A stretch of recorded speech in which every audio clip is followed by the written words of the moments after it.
ఆంధ్ర తెలంగాణలో తక్కువ ఫీజులతో high quality results ఇస్తున్న ఏకైక సంస్థ తిరుమల్ ఐఏఎస్ ఇన్స్టిట్యూట్.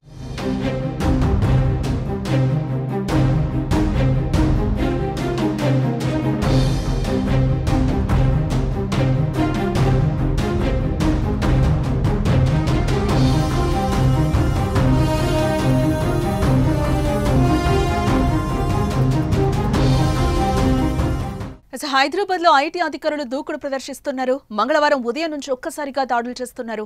ప్రముఖ నిర్మాతల ఆఫీసులు, ఇళ్లు, వారి బంధువుల నివాసాల్లో ఏకకాలంలో సోదాలు చేస్తున్నారు అధికారులు. ప్రొడ్యూసర్స్ దిల్ రాజు, అలాగే శిరీష్, దిల్ రాజు కూతురు హన్సితారెడ్డి నివాసాలపై ఐటీ సోదాలు జరుగుతున్నాయి. సంక్రాంతికి భారీ బడ్జెట్ తో గేమ్ చేంజర్, అలాగే సంక్రాంతికి వస్తున్నాం సినిమాలు దిల్ రాజు నిర్మించారు. ప్రస్తుతం ఆ సినిమాలో థియేటర్లో ఆడుతున్నాయి. వాటిలో సంక్రాంతికి వస్తున్న చిత్రం రికార్డు వసూళ్లు కూడా అందుకుంటోంది. ఇంతలోనే దిల్ రాజు ఆఫీస్ ఇళ్లలో సోదాలు జరగడం ఇప్పుడు హాట్ టాపిక్ గా మారిందని చెప్పుకోవచ్చు. సంక్రాంతికి వస్తున్నాం దర్శకుడు అనిల్ జావిపూడి ఆఫీస్ లో కూడా సోదాలు కొనసాగుతున్నాయి. అటు పుష్ప 2 సినిమా నిర్మించిన మైత్రి మూవీ మేకర్స్ ఆఫీస్ లోనూ సోదాలు కొనసాగుతున్నాయి. మైత్రి నవీన్, సీఈఓ చెర్రీ ఇళ్లు, ఆఫీసుల్లో తనిఖీలు చేస్తున్నారు అధికారులు. పుష్ప 2ను మైత్రి మూవీ మేకర్స్ భారీ బడ్జెట్ తో తెరకెక్కించింది. సినిమా సుమారు 1800 కోట్లను రాబట్టింది.